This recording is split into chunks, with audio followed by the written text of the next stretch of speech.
Hi everyone, and welcome to the Cognitive Recalibration Podcast. As always, I'm your host Sravan. We've got Tarun here, not with us, I guess. He's over in his house, and I'm over in my house because of everything that's happening at the moment. Hey everyone, it feels weird to do this when we're both in Melbourne. I know, yeah. We're literally, like 20 kilometers apart? Half an hour? Yeah, not even half an hour, but here we are recording separately. It almost feels like I'm in Hobart, but I'm not. But the weather's kind of like I'm in Hobart as well. Yeah, the weather's been pretty terrible for the past week. It hasn't been great. Yeah. But I've just been inside the whole time, so I don't even know. It's like I'm in my own world at the moment. I don't go outside the house. You haven't left the house in a while, have you? Yes, and I look like that too. I look like I haven't been doing anything for a while. I'm struggling to.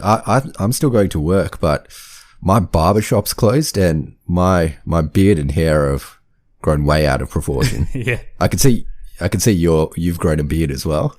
Yes, usually I'm clean shaven, but I don't need to shave anymore because I don't go into work. So I'm just just grow the beard. And before we start, just want to say, hope everyone's doing well during these times, and hopefully everyone is, getting through self-isolation. Yeah, hopefully everyone's staying safe. Wash your hands. You know what everyone says. Yep. Wash your hands.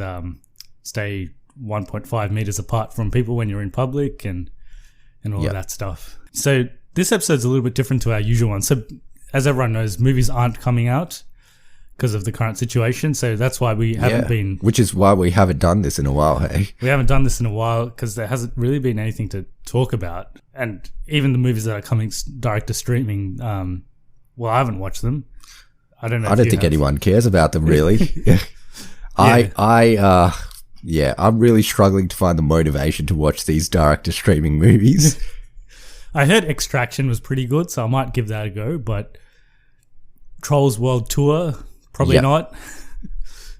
I heard Extraction's okay, and I've heard Trolls World Tour's done well, actually. Yeah, apparently made like 100 million just through streaming, which is crazy. Yeah. Which is more than, I think, the previous Trolls movie. It made 100 million in 3 weeks or something, and this made it in one weekend when it came out. So my theory about Trolls World Tour is there's lots of parents at home that are really struggling to keep their kids in check or, give them things to do. So they're like, let's just put this shit movie on and let them watch it for an hour and a half. Because I know some of the people I work with, they have kids and they're at home, and apparently it's an absolute nightmare to get anything done. I think just to give them things to do because they want to go outside or do things like that. So any form of entertainment is welcomed at this point. But did you hear the backlash from cinema theaters because of Trolls World Tour? Yeah, I heard one of the theater chains in the US, I think it's AMC, they said they're not going to screen any more Universal movies going forward because Universal said that they will release all their movies direct to streaming as well as theatrically, and they weren't very happy about that. Yeah, and it's also Odeon in the UK. So it's AMC in the US. AMC? Yeah, AMC. Yeah. AMC in the US and Odeon in the UK aren't doing Universal movies anymore. Which is insane. Big deal because Universal has some pretty big franchises. They got Fast and Furious, they got Jurassic World, they've got I think they've got DreamWorks. They've got all the Blumhouse movies. Yeah. Like Invisible Man and horror. Get Out. Yeah. So it's a pretty big deal because they're probably the studio that's been doing well relative to others, apart from Disney, of course. But I think they're probably the Warner Brothers does pretty well. Warner Brothers does well. So they're one of the bigger studios. But anyway, that's not what we're talking about today. That's not what we're here for. We are here because, basically it's a pandemic, and we thought we don't know what the world's going to be like after this is all over. And if you go back a couple of months ago, people were scrummaging around supermarkets for toilet paper and buying... Good use of the word scrummaging. Yes, well... so it's been pretty crazy time. So we thought we'd talk about a similar concept in comic book comic book movies or any superhero related properties, we thought we'd talk about post-apocalyptic worlds, which is kind of relevant to what we're experiencing at the moment. So, just as a side note, in all the things I looked up, none of them had people getting toilet paper. It's not present in any of these stories. No one. Maybe it's just no one stockpiles toilet paper. It's just implied, maybe. Yeah. Okay. It's just implied. $5. There's gonna for all future post-apocalyptic stories. Everyone will have a stockpile of toilet paper. Yeah, I think. Well, stockpile of toilet paper, probably like pasta and baked beans and rice and all that, and lots of hand sanitizer. Oh yeah, heaps of hand sanitizer. Yeah. That I guess that they'll take that into consideration for the post-apocalyptic comic book for stories. Future post-apocalyptic. Yes, coming up. But how we've split this up is I'm going to do DC and not just DC, but I've looked at DC and Vertigo. Vertigo is just a part of DC anyway, but they publish it under the Vertigo banner. And you've looked at Marvel. Yes, and it's across everything, like I said before. So any property, comic books, TV shows, movies. Most of mine are actually comic books because DC hasn't really done much in terms of post-apocalyptic stuff. This is going to get difficult in this episode because we're going to have to say this word a lot, and I always find this word difficult to say. I'm okay with it, actually. It's one of the few times that I'm okay saying a word and you're not. Yeah, DC hasn't done a lot of this stuff, so most of my stuff is comic books, but you might have some stuff from movies, right? Look, I might have done a bit differently to yours. I did mostly comic books. Actually, they're all comic books. Okay. But 3 of mine have also been made into movies. The comic book story is completely different to the movie. So I could go through both, I guess. I didn't look up the movies, but I remember them. I'll go through them. I've got one TV show, I think, that I referenced, but most of mine are comic books. Before we start, we usually do a Who Am I, but I thought throughout this pandemic, I've been thinking about how we can do different stuff on this podcast. So we're doing a antibacterial spray giveaway? No, we're not. But it's good. Damn good it! Idea. You should have. I was hoping to pick up some. You should have. You should have told me about this earlier. We could have done something. I just went to the supermarket before this as well. Did you get toilet paper? Nah, we had plenty. We had plenty before this all happened. So we've got plenty of stock. Anyway, what were you going to say? Yes, so I was going to say we usually do a Who Am I. We're still going to do Who Am I's, but for this episode and for some episodes, we'll do something a little bit different. And I thought we'd basically play a theme from a movie, TV show, whatever, but we'll play the theme in reverse, and you have to try to guess what the theme is. Oh, I really suck at these. I'm terrible at associating anything that's jumbled. Like, even if you give me a bunch of jumbled letters and tell me to find the word, I just can't do it. So this is not going to be pretty from me. So it will be the same deal. So I'll play the theme at the beginning of the episode. You'll have some time to think about it. Usually you'll get these straight away. There's, you either know it or you don't. You either get it straight away or you don't get it. But you'll get 2 chances to listen to it. One at the start of the episode, one at the end of the episode. Now, or you could just replay it as much as you want and listen to it.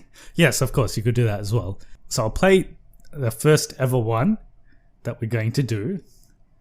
Let me just get the file open. Obviously, in the episode, I'll just put the track in. But for our benefit right now, I'll play it.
I got bored. It was too much. All right. It's too much for you, but No. I've played the whole theme there in reverse. No clues. I got it. I got it only because there's a part in it that sounds exactly the same when it's reversed or forward by the looks of it.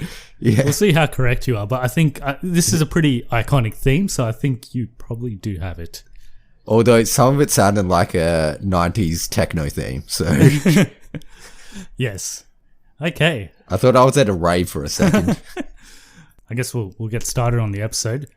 I've got some superhero related stuff, some non-superhero related stuff, but we'll start with the superhero related one, probably one of the most famous ones. It is the Flashpoint story. So in this one, Barry Allen, the Flash, wakes up to discover that he's in an altered timeline in which Citizen Cold is Central City's greatest hero. His mother Nora, who's deceased in his own timeline, is alive. His father Henry died of a heart attack 3 years ago instead of being in prison. And the Flash, the Justice League, and Superman don't exist. So that's the basic plot point, and then it's about how he goes about sort of reversing things that have happened in this timeline. I've read a bit of it, and they've done this in the TV show, The Flash, as well, but it's not exactly the same as the comic, from what I know. And there's also a DC animated movie, which is pretty good. Yes, and there was talk that they were going to actually do this for the movie Flash. I think they still are. Is that movie still happening? Didn't that guy choke someone or something? Yeah, he did. He did choke someone out. Yeah. I don't know. I don't know if it's still happening, but I think they were planning to do this story arc, which is weird because it's like a well-established Flash in this story arc. Yes, yeah, and the Justice League is well established as well in the actual timeline. Yeah, but obviously he goes into the future to follow the Reverse Flash. Is that right? Yes. So there is. I mean, I can talk mild spoilers for this. So basically, what happened? Well, I think we're gonna do spoilers for all these. Yeah, we can do. We'll warn people in case they don't want to listen to spoilers, but spoilers now for Flashpoint. So if you want to go ahead to the next segment, you can do that. So basically, in this, what happens is there's a revelation that Barry Allen himself caused this new timeline. So apparently he remembers that he used his speed to travel back in time to save his mother from being murdered. Oh, yeah, that's right. Yeah. And then that causes this butterfly effect, and it kind of stuffs up the rest of the timeline. So it's kind of... And he doesn't remember that when he wakes up because he has amnesia, but he eventually ends up remembering that classic. He was the reason for this. Classic story trope when they need someone to forget something, they just have amnesia for no reason.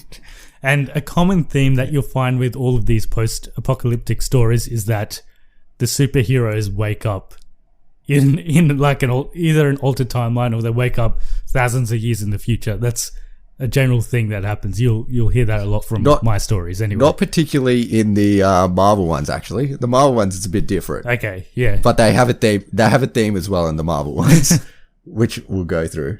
I think the part that everyone remembers about Flashpoint, and the best part, is the Batman. Yes. So do you want to talk about that? Thomas Wayne Batman. Yeah, and the Joker as well. Joker's his mum, Martha. Yeah, that's right. Yeah. I think what happens in this timeline is the Bruce gets killed instead of Thomas and his mum. Yeah. So that drives his mother insane, and she becomes a Joker, and then Thomas Wayne becomes a vigilante, the Batman. Yeah, who is his dad?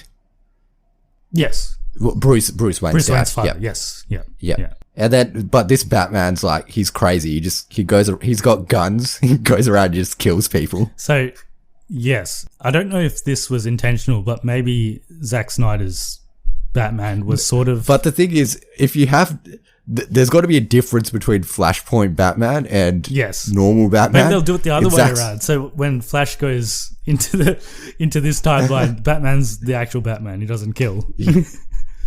But anyway, what we're talking about in Justice League and BVS, Batman kills people, basically.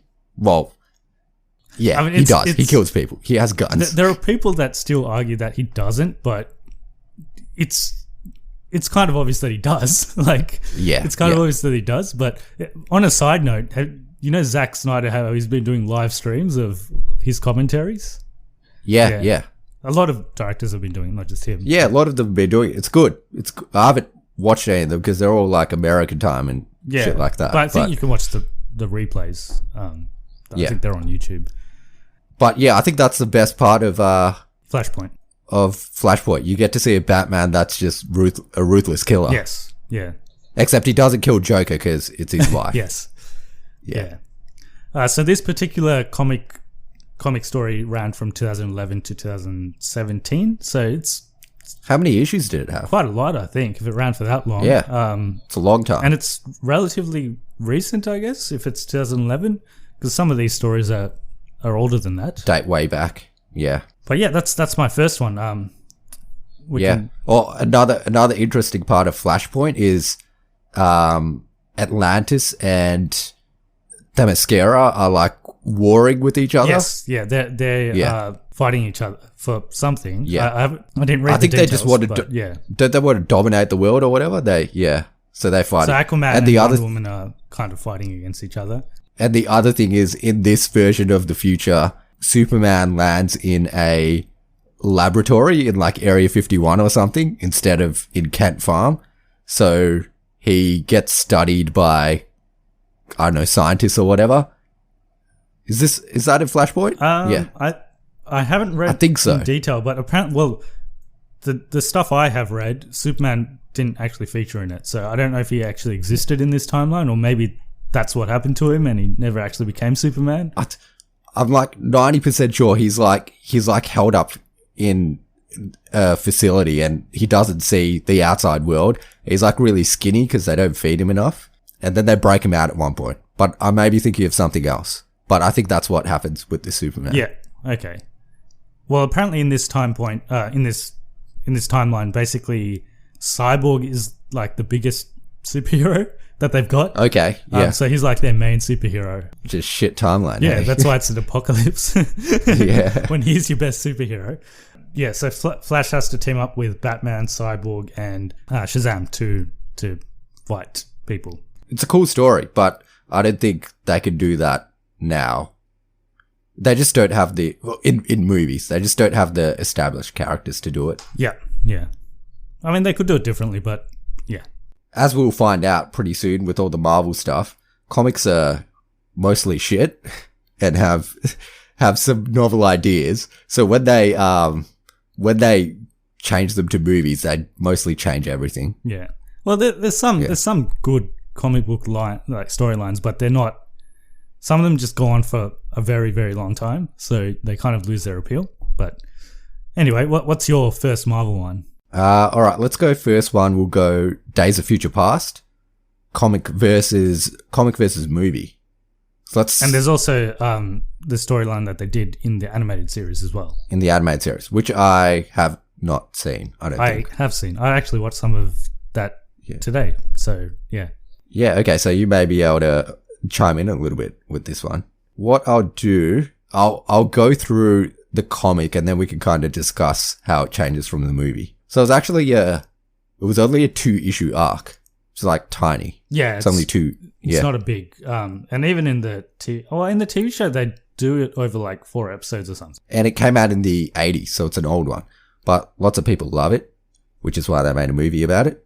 So similar to the movies, it's like it starts off in the future and the Sentinels have like taken over humanity and all the X-Men, most of the X-Men are dead and no one can use their mutant powers, which is kind of how Days of Future Past starts, isn't it?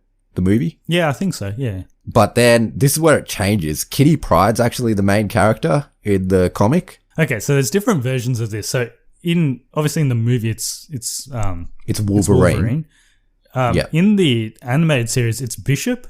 So Bishop is the one that goes back in time. And he's the one. What's the reasoning of Bishop going back in time in the animated series? So in the movie, they're like sending your consciousness back will tear you apart and like it'll kill you. So you have to be able to regenerate yourself while we're sending you back. So that's why they use Wolverine. In the comic, why they use Kitty Pryde is Kitty Pryde's power is that she can go through things. She like, what's that power called where you can move through things? Like walks through walls and stuff, yeah. Yeah. So essentially, because she can walk through walls, they use Rachel Summers, who's Scott Summers and Jean Grey's daughter. They use her to help her move through time. Just like she can move through walls, she moves through time. Yeah, I think in the animated version, so Bishop goes because he wasn't involved in the actual conflict that resulted in Days of Future Past happening.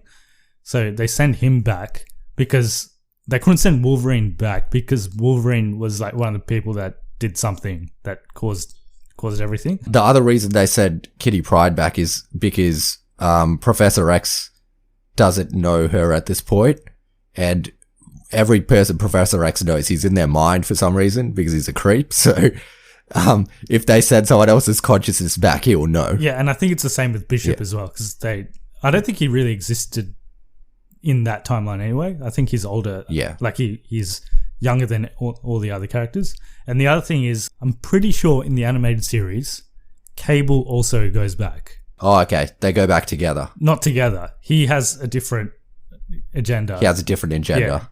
But it ends ends up being the same, but they're like kind of against each other for a little bit. The overall reason they go back is similar to the movie, that they're stopping some dude from, well, a couple of dudes from getting assassinated. Instead of just Mystique doing the assassination, it's like a bunch of evil mutants.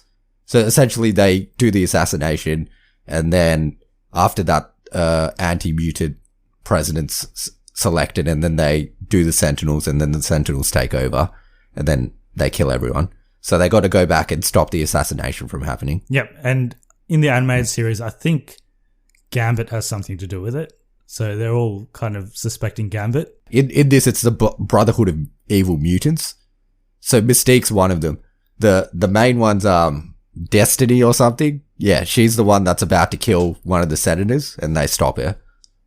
But the comic finishes with, they stop the assassination, and Kitty Pryde's consciousness goes back to the future, but you don't actually see what happens in the future. They just stop the assassination. You don't know if the Sentinels stop happening. It's open-ended. I think there's a continuation called Days of Present something. Present Future. Something like that. There's a continuation. So that's a famous one. All right. I'm going to do some smaller stories. So one of everyone's favorite DC superheroes is Batman. So there's one story with him where there's a massive earthquake in Gotham. And then after the earthquake, Gotham is left in ruins, and the US government basically says there's too much damage, so they can't really salvage anything out of the city, so they just leave it. And the authorities basically tell everyone to abandon the city, and no one can, and after a certain point, no one can leave the city and no one can come into the city. So it's kind of in lockdown, you can say. And as a result, all the gangs and supervillains in Gotham, they just have a party. They go crazy and start, looting banks and doing all kinds of stuff. And sounds like The Dark Knight Rises. Kind of, yes. And basically, Batman, Gordon, Oracle, and Huntress are left to protect what's left of the city. So is Huntress his daughter in this timeline? I don't think so. I think she's the Huntress from the same Huntress in Birds of Prey. Yeah. Okay. Yep. So this story is called Batman No Man's Land. It came out in 1999. Slightly older one. Yeah, but that's the story. Apparently, it's a lot of fun. It's just Batman teaming up with the other guys and fighting supervillains. Never heard of it, but sounds all right. Do you want to do another one, or you're just going to do a short one? I'll do a short one. I've got a couple of longer ones, but we'll keep going. All right, I got a pretty huge one. Age of Ultron. The movie is nowhere. It's not even close to what happens. Moderately similar to the comic. Obviously, in the movie, Iron Man and Bruce Banner make Ultron, and he goes a bit crazy, and he wants to destroy the world, and it's not really an age, it's like 2 days of Ultron. Yes. Yeah. But anyway, that's everyone's seen the movie. No one cares about that. It has been done in the... I'm pretty sure it's been done in multiple animated series. I have seen it in Avengers Earth's Mightiest Heroes. Was it in that? Yeah. It was in that. In that, Ultron kills Thor, or they think he kills Thor. It's not in this one, I don't think. Well, anyway, tell us about what happens in the original. In the original, Henry Pym... Yes, Hank Pym. Creates... Henry? Yeah, that's his name. His full name's Henry. Yeah. He creates Ultron, and then it starts already when Ultron's taken over the world, and you just know that Henry Pym's created. Also, this story is really similar to Days of Future Past. I'm just going to say, like, it's basically the same story. So Ultron controls the world, and most of the Avengers are dead, except a couple of them. So I think Captain America comes up with this plan he's like, let's send a couple of people into, I think it's the Baxter building, which, Fantastic Ultron works out of. Yeah. And they're like, let's send a couple people in to, destroy Ultron from the inside. So they send in She-Hulk and Luke Cage, and they go in and find out that the Visions, he's like using Vision as a motherboard, and Ultron's actually in the future sending information back to the Vision to control everything, so that he knows what's going to happen in the future. So he sends information back to the Vision to control what's going to happen in the current timeline. Sounds like a thing that Ultron would do. Yeah, and it's stupid because comics. But anyway, they kill Luke Cage, but before he dies, he tells them what's happening. And then they find Nick Fury, who's hiding in some random place, and he's like, we got to send people to the future to kill Ultron. I think, yeah. He says he wants to send people to the future to kill Ultron before he can find out what's going to happen. And then Wolverine's like, nah, I'm going to go into the past and kill Hank Pym so he never makes Ultron. And then everyone's like, nah, Wolverine, we're not going to kill Hank Pym. But he goes anyway. Okay. Yeah. He's like, I don't give a shit, I'm going anyway.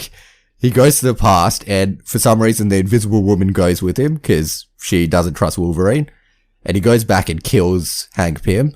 And then they come back to the future, and then they find out that because they killed Hank Pym, Morgana's taken over the world.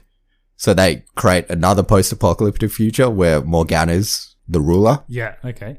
Morgana being and then they're like, she's like the witch. Yeah. And then they're like, oh shit, we need to go back again. So they go back and they stop themselves from killing Hank Pym. And then they talk to Hank Pym about it, and he's like, oh, I'll just put a failsafe in so I can destroy Ultron whenever. And now there's two Wolverines, and one of the Wolverines is like, I don't want to live anymore, so the other Wolverine kills him. But I thought Wolverine can't die, right? Well, I guess if you like cut off his head, he'd probably die, right? I don't know. He somehow finds a way to kill him. So he kills himself, and then Hank Pym stops Ultron from from taking over the world. He uses the failsafe to kill him. And then, as a result of that, the multiverse gets stuffed. So it's not finished at that. They destroy the multiverse, and everyone in the multiverse is like dying. And that's the end of the story. What happened to the superheroes that went into the future to kill Ultron? They all die. Okay. Yeah. Well, that was a great plan. Yeah. Okay. So they all die as well.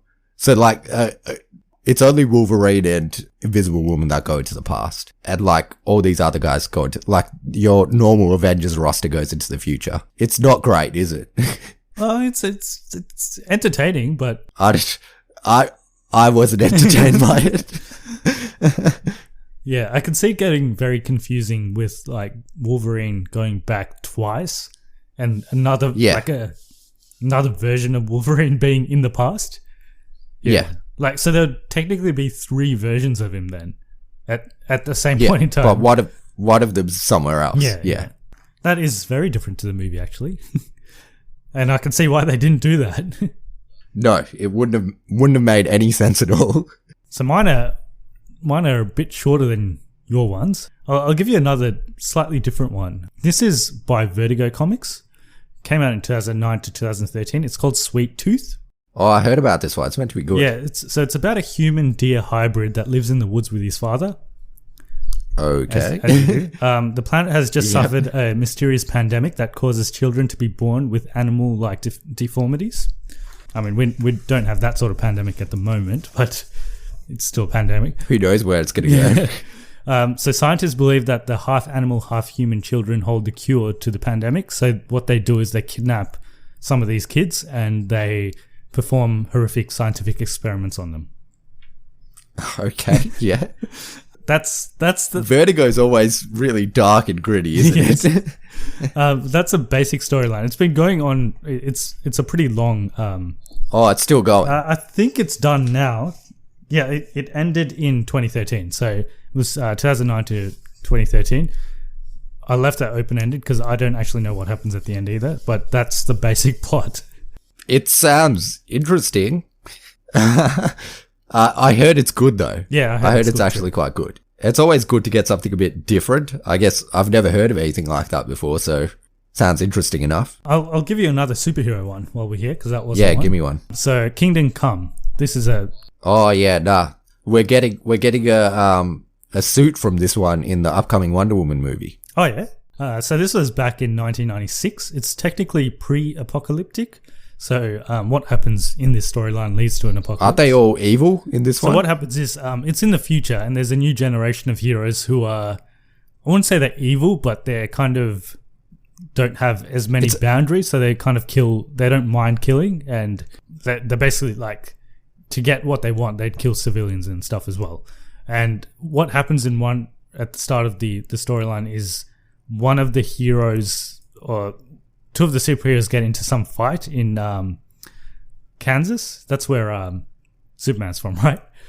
Yeah. So they get into a fight Smallville. There, and one of the superheroes, he's got like radioactive powers. He dies, or like he basically breaks apart, and he makes Kansas into like this radioactive wasteland. And this spurs basically Superman and the Justice League to come out of retirement. They're like 70 years old or something.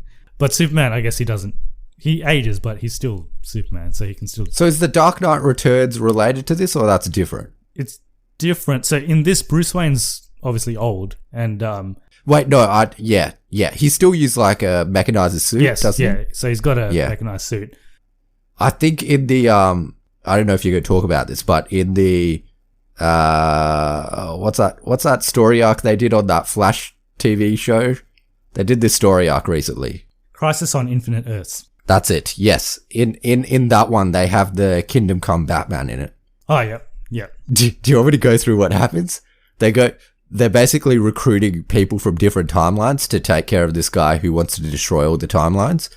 And they go back to recruit Kingdom Come Batman, and he says no and tries to kill them, so they leave.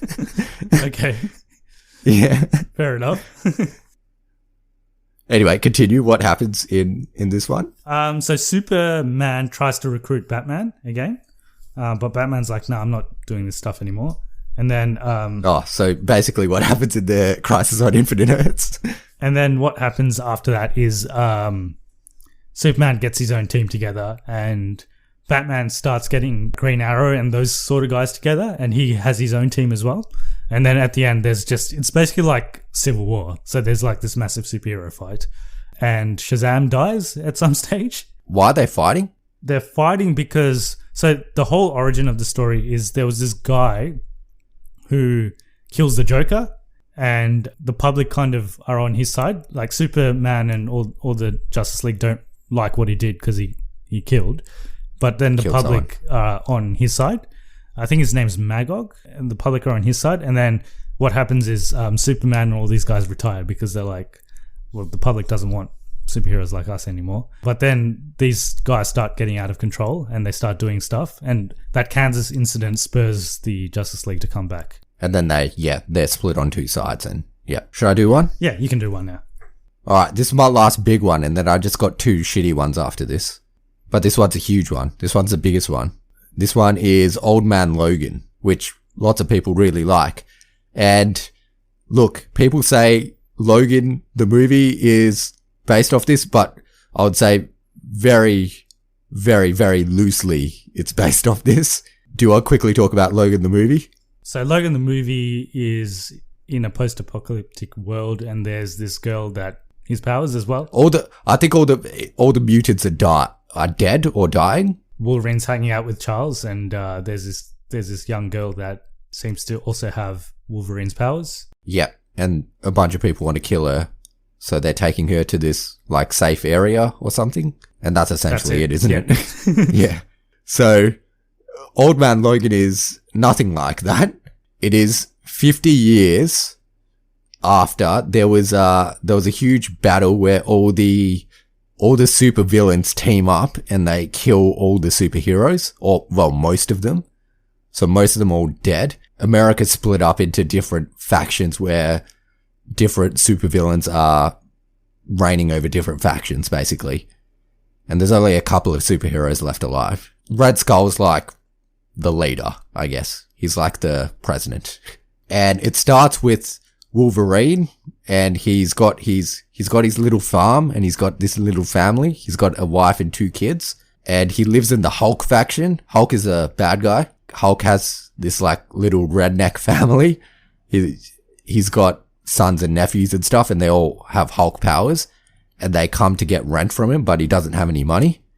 And for some reason, Logan is a pacifist in this timeline, so he doesn't fight anyone. He's also really old, so his healing factor's like down. But basically, he gets beaten up by the Hulk guys, and they're like, give us our money. And they leave him for like dead, but he heals. And then Hawkeye comes to visit him. Hawkeye's in this, Old Man Hawkeye. And Old Man Hawkeye's blind. And he's like, I got this job. I'll give you $500 if we go across America to deliver this package. So the story is basically about how they're going across America to deliver this package, and Wolverine and him meet random people along the way. They meet like this gang of Ghost Riders, and yeah, basically along the way, Wolverine gets beat up a lot because he doesn't want to fight anyone. And Hawkeye can still fight people because his hearing's really good, so he still kills people. I know, like Daredevil, he can hear things. Halfway along, they find out that Hawkeye's daughter got kidnapped by a new kingpin. Actual kingpin. It's this new guy, but his name's Wilson Fisk as well. Then you find out that Hawkeye's daughter's crazy and she's actually a villain as well. And then she tries to kill Hawkeye. But then Hawkeye kills her instead. That all happens. It's all basically a side story. The main thing that you find out is why Wolverine is a pacifist. And you find out when the villains first took over in the past, they all attack the X-Mansion, and then Wolverine goes crazy and kills all the villains.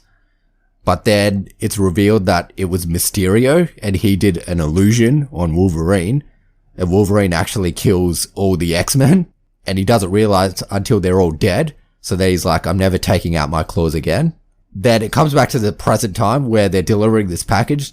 They deliver it, and then they realize it's a setup.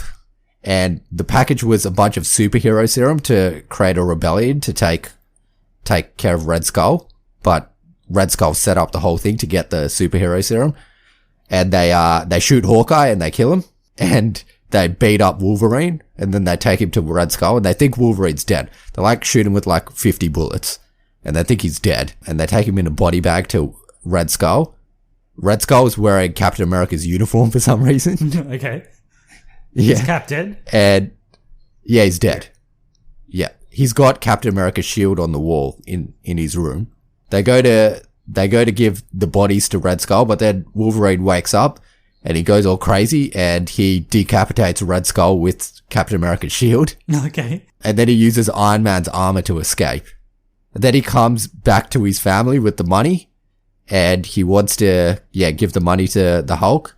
But then he finds out the Hulk killed his family already. Why? Because he was bored. Okay. Yeah.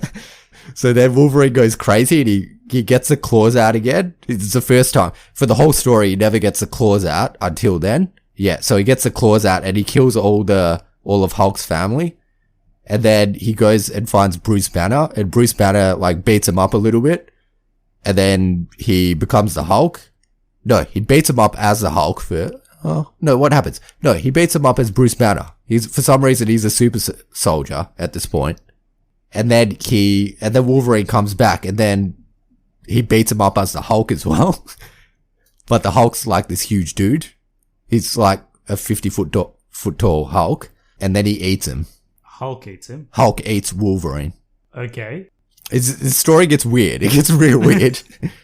So the Hulk eats Wolverine, but then the Wolverine bursts out of the Hulk's stomach. He essentially kills the Hulk, and there's a baby Bruce Banner that the Hulk was taking care of, and he takes the baby Bruce Banner, and he's like, I'm going to go kill everyone now. Okay. And that's the end of the story. Fair enough. Okay. I don't know if I did it justice, but that's kind of what happens. I don't know what to say to that. That's a lot happened there. Do you have any questions? A lot happened. But that's one of the more famous storylines, I guess. Yeah. And it's nothing like the movie at all, other than the setting is similar-ish. Well, I don't know what to say after that one, but I guess I could talk about just continue, yeah. I can talk about another Vertigo one. So this one's quite interesting as well. So this one's called The Last Man. As I said, it's from Vertigo, and it's between 2002 and 2008.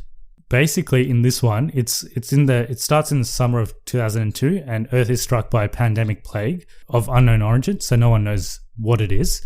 But what actually happens as a result of this plague is that it destroys every mammal with the Y chromosome. So basically, all the men die. All the men in the world die, and only the women remain. Yeah. Is it like it's like Children of Men, except all the men die instead of all the babies? Yeah, so all the men, like all the boys, everyone dies. So anyone who's a man or a boy dies, including animals as well. So they all die. Only the women survive, and women try to rebuild society so that they can confront the future. And they basically think of like cloning to be able to survive. But what they don't know is there is a guy called Uric and his pet monkey who are still alive. Oh, okay. This is actually just Children of Men, except it's males instead of babies. Like, it's exactly the same. So Yorick and his pet monkey are the only surviving male creatures left in the world. So and it's a story about them. I wouldn't say it's super original. I feel like there's lots of stories like this. When did that come out? When did Children of Men come out? Am I even thinking of the right movie? Is it Children of Men? I think so. Let me just make sure I'm thinking of the right movie. Yeah. That came out in 2006. Well, this came out in 2002, so... Oh, so maybe they copied that. So I thought I'd include that one because it's another pandemic one. A really famous DC comic is Kamandi, The Last Man on Earth. So this is an old one. Never heard of it. This is an old one. So this is Jack Kirby. This is illustrated by Jack Kirby. 1971 was the first issue. And basically what it's about is after a great disaster, there's various animals that rule the world, kind of like Planet of the Apes. And humans are used as labor or as pets. And they're basically not intelligent anymore. So they've all become sort of like animals. And the animals have become intelligent. But there is one guy called Kamandi, who's the last intelligent human one of the last intelligent humans on Earth, and he gets together a rebellion to get into a war and try to get the world back. So it's about him, and there's many issues. It's an old. It does sound good, but apparently it's the post-apocalyptic comic book for DC. Oh really? Yeah. Does it have all the superheroes? No, it's just him. Just Kamandi. Yeah. Who the hell is Kamandi? Is it a DC one? Yeah, it's DC. Does it have any DC characters in it?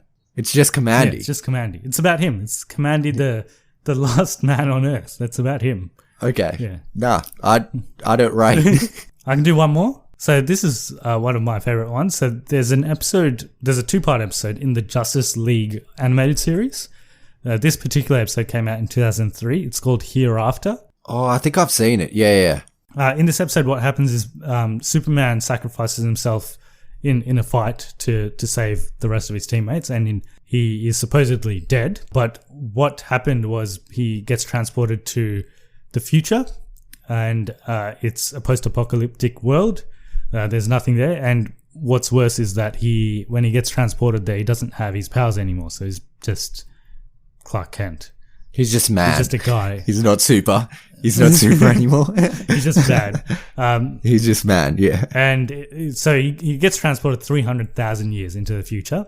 Ooh, okay. Short time frame there. And there is this guy called Vandal Savage who was... Oh, yeah. I know Vandal Savage. Who was responsible for destroying the Earth, and he's the only one that survives, pretty much. So he's still there. Vandal Savage is a time traveler as well. And he's the only one left. And he realizes what he did, and he wants to undo what happened. And he tries to get Superman back to his timeline so that he can make sure that Vandal Savage doesn't create this timeline. So Vandal Savage is a good guy in it? Yes, he's a good guy in it. Oh, okay. Yeah. Well, the future version is. And this is basically a twist on the Death of Superman story. It's probably better, to be honest, it's probably a better version of the Death of Superman story. The Doomsday one's not great, hey? Especially in the movie. Yes, especially in the movie. Yeah, Superman comes back. The best part of this episode is that Superman grows this really sick beard. It looks pretty cool. Oh, okay. Yeah, nice. Yeah, he grows a pretty good beard, and he has to fend for himself. So a lot of the episode is he's walking through his desert, and he gets attacked by wolves and stuff, and he has to fight them off. So you see Superman just as a man, trying to survive. So that's pretty interesting. What's it called? It's called Hereafter. Hereafter. Yeah, the episode's called Hereafter. And then basically Superman comes back. The first thing Batman says is, "I knew you weren't dead." So I guess Batman knew something that everyone else didn't. Batman always knows everything. Yeah, it's a really good episode. It's one that whole series is actually quite good. And this is one of the best episodes in that series. I would have seen it ages ago because I've seen the series before, but I can't remember the episode. Do you want to go with one? And then I'll tell you a couple more. I've got, so the last two I have are kind of comedic Marvel post-apocalyptic ones. I guess Marvel is more comedic in general than DC, so they come up with these comedy ones, which are kind of brutal as well, but the one I'm going to talk about, Marvel Zombies, which it looks like they're going to do a what if episode on Disney Plus. The Disney Plus. Yeah. I think in this one it's like an alternate universe or a different, I think it's alternate universe where a zombie virus spreads through the Marvel universe and all the superheroes are zombies. And essentially they have to eat people to remain sane. If they don't eat people, they go crazy. Yeah. So they eat people and then they go back to being sane. And then when they get hungry again, they need to eat more people. So if they don't eat people, they become zombies. Essentially, they go crazy. So they're constantly trying to eat people, and they've eaten mostly everyone in the world. There's no one left to eat in the world.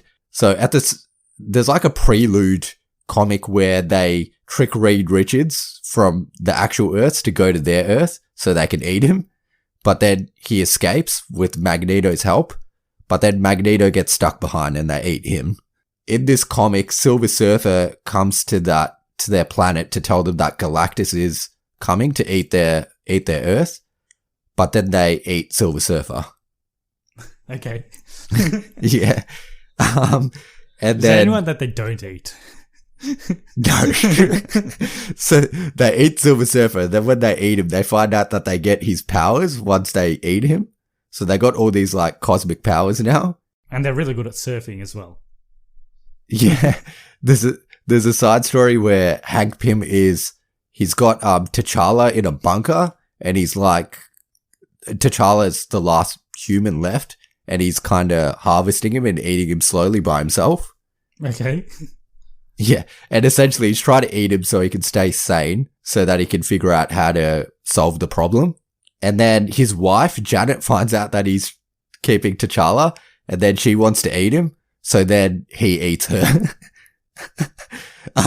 But he leaves her head. He eats her body, but he leaves her head. She's still dead though, right? Nah, she's her head's alive because zombies are already dead. Yeah, okay. Yeah. So her head still talks. And then this is where I get a bit confused. I don't really know what's going on, but there's a comet that's circling the planet, and it's got a lot of humans on it. And then T'Challa takes Janet's head and goes into the comet. Janet's head wants to eat him the whole time, but yeah, it's like gag central. But anyway, Galactus comes to the planet to eat them, and then they eat Galactus as well. Okay. Yeah.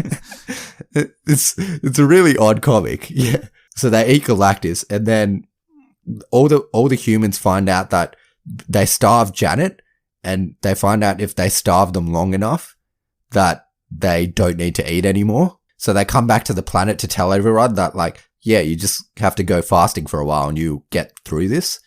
But then they find out that the zombies have, after they ate Galactus, they got Galactus's powers.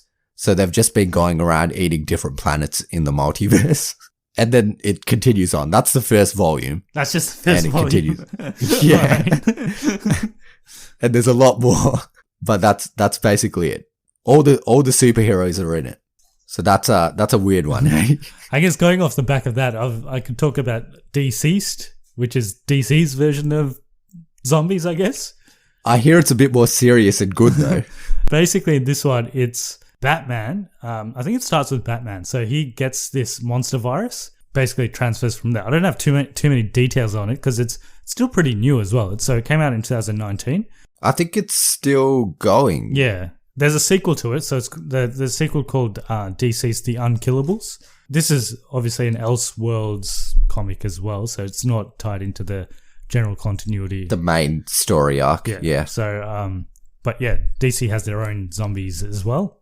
I guess I'll talk about one of the bigger ones in DC. That is JLA Rock of Ages. This ran between 1997 and 1998. And it's based in a future where Darkseid has learnt the anti-life equation and he's taken control of New Genesis and Earth.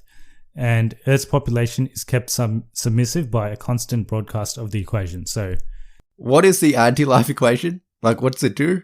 I actually don't know. I don't care either. Just keep going. No, I'm looking it up. The anti-life equation is a fictional mathematical equation appearing in American comic books published by DC Comics. Great. The anti-life equation is a formula for total control over the minds of sentient beings that is sought by Darkseid. Okay. So you can basically mind control. It's like a mind control. Yeah. But yes, so that is the future. And what happens is in the present, there's a fight between Lex Luthor and the Justice League for the Philosopher's Stone. Oh, really? From Harry Potter? Yeah, the Elixir of Life. Nicholas Flamel's there as well. Is this actually just Fantastic Beasts 2? And they're fighting over that, and what happens in the fight is they destroy the Philosopher's Stone, or something happens to the Philosopher's Stone, and Aquaman... And then Voldemort gets angry? Yeah, Voldemort has to start making Horcruxes as a result. Aquaman, the Flash, and Green Lantern travel 15 years into the future as a result of what happened in that fight, and they land in this future where it's being conquered by Darkseid, and they need to figure out what happened to get the future into this state, and they find out it all originated from this Philosopher's Stone fight, so they have to rectify what happened. That's what they were going to do for Justice League, actually. Do you remember the kind of in Batman v Superman how Batman has that dream? Yeah. Yeah. But yeah, basically it's a story of Aquaman, Flash, and Green Lantern, which is an interesting combination. Aquaman, Flash, and Green Lantern. Yeah, it's a good combo. Yeah. They got a bit of everything there. Talked about Kamandi. Which I still don't know how I feel about that one. That one sounds worse than Marvel Zombies. I've got something a little bit different. So DC also makes a wide range of comics, as does Marvel, and one of the comics they make Scooby-Doo comics. So there's I love Scooby-Doo. There's a Scooby-Doo Apocalypse comic. Really? In that it's about the gang and they're solving mysteries about the... Are they solving mysteries in the post-apocalyptic world? Yeah, pretty much. Yeah. Okay. That's one thing. That ran between 2016 and 2019. Talked about DCeased. There is a more recent Batman comic about an post-apocalyptic world. So this one is Batman: The Last Night on Earth. I think it's still running. It started last year. And in this one, like I said, you'll hear a lot of this in these stories, and that is Batman wakes up in the future. Yeah. And he's like, how'd this happen? and it's a post-apocalyptic world, and he has to fight his way through it. He doesn't have his powers. There are some... He doesn't have any powers anyway. I mean, he doesn't have, like, anything. He's just... I guess he's just Bruce Wayne, but technically... He doesn't have his suit. He doesn't have a suit. Yeah. He doesn't have anything. He's just walking through the desert, and you find out that he is not actually... Why are they always in the desert? I guess when there's an apocalypse, that's all that remains. I don't know. Yeah, okay. But you find out that he is not actually Bruce Wayne. Technically he's not. So he's a clone of Bruce Wayne. And in the past, what happened was they made heaps of clones of Bruce Wayne. This particular one wakes up in the future, and the revelation is that they find the actual Bruce Wayne, who's really old, but you find out that he was the cause of what happened. Oh, okay. Yeah. So Batman screwed up. Yes. And Wonder Woman's still around, so I think Wonder Woman helps this version of Bruce Wayne to fight the older version of Bruce Wayne, because he's the villain in this one. So that's one there. Do you have one more? It's not really it's kind of post-apocalyptic. It's more like apocalyptic. Like it's happening now. It kind of leads to post-apocalyptic. Deadpool kills the Marvel Universe. This is by far the weirdest comic book I've ever seen.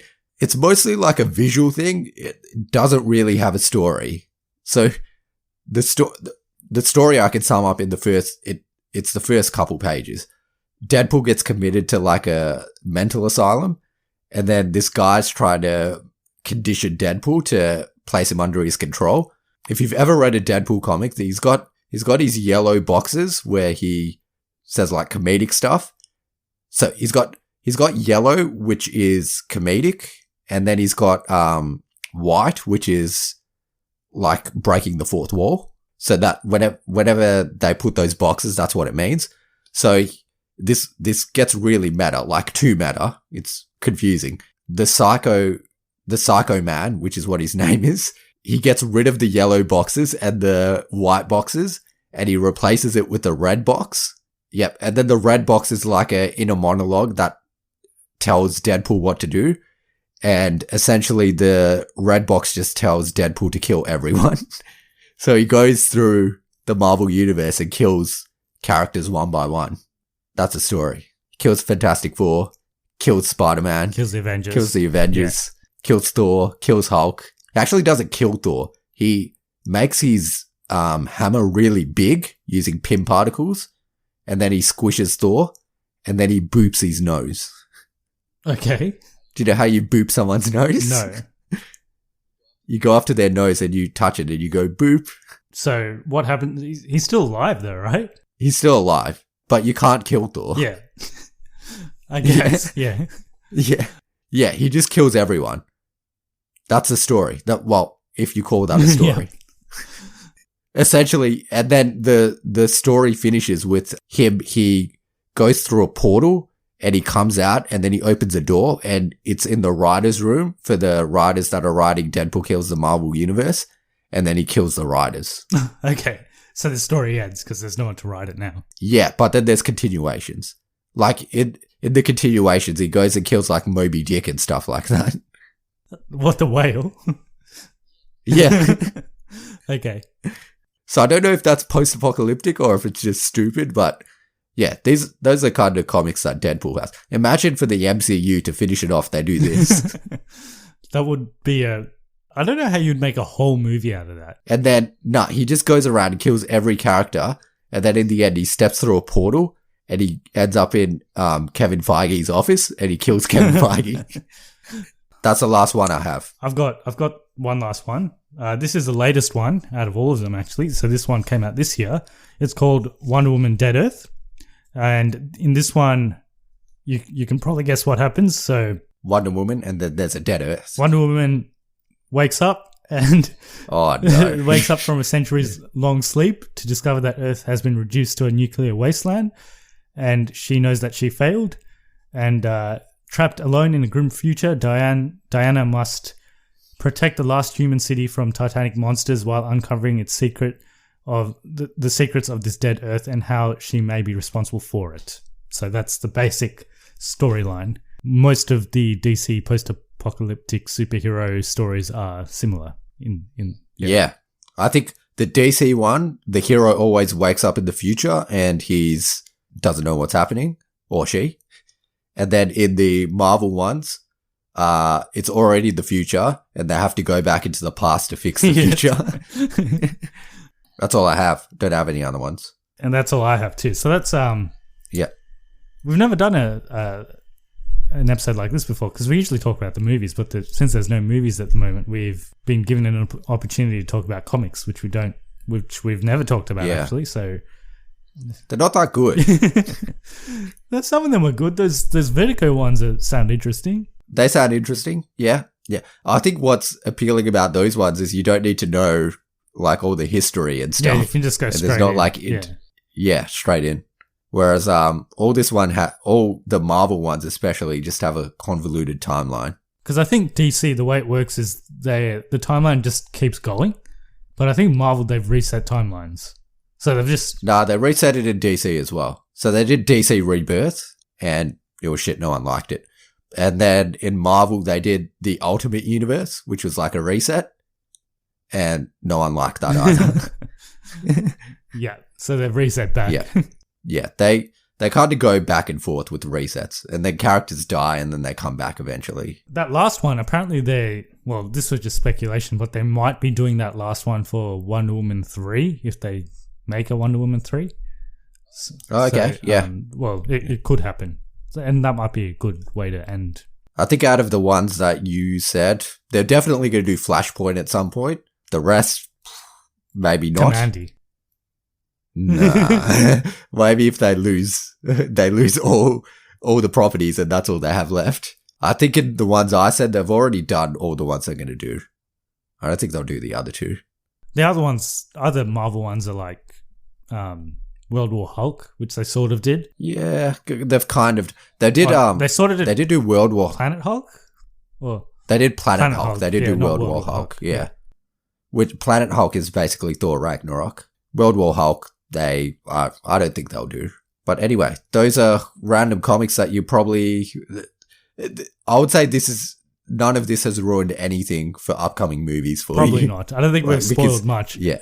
But no, they'll just change everything anyway. But if you're bored at the moment and you don't have much to do, which is a lot of us, maybe you can check out some of these comics. Yeah. Or don't, because they should. Yeah. Just listen to the rest of our episodes if you're joining us for the first time. All right. I guess that brings us to the end of the episode. We'll wrap it up. So if people want to get in touch with us, how do they go about it?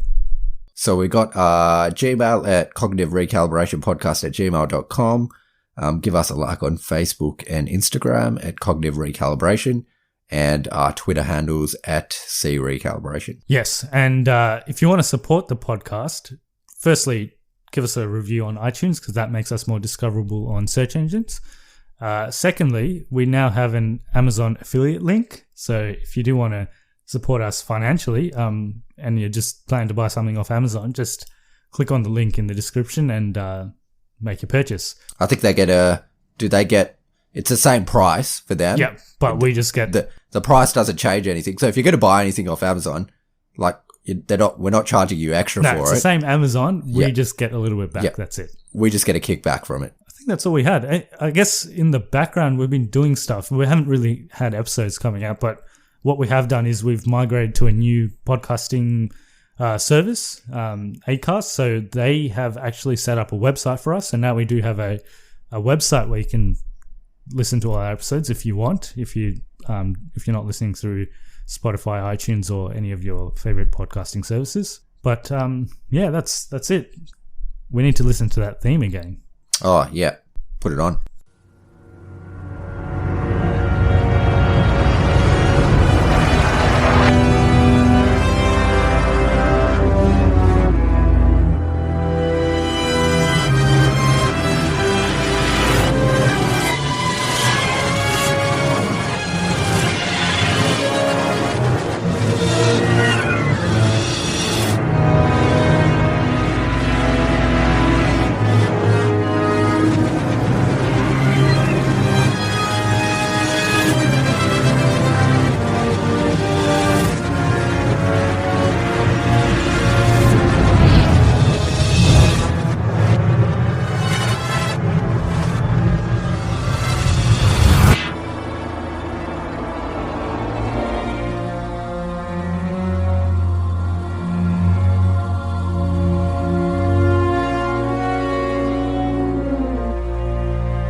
And there you go. Yes. Okay.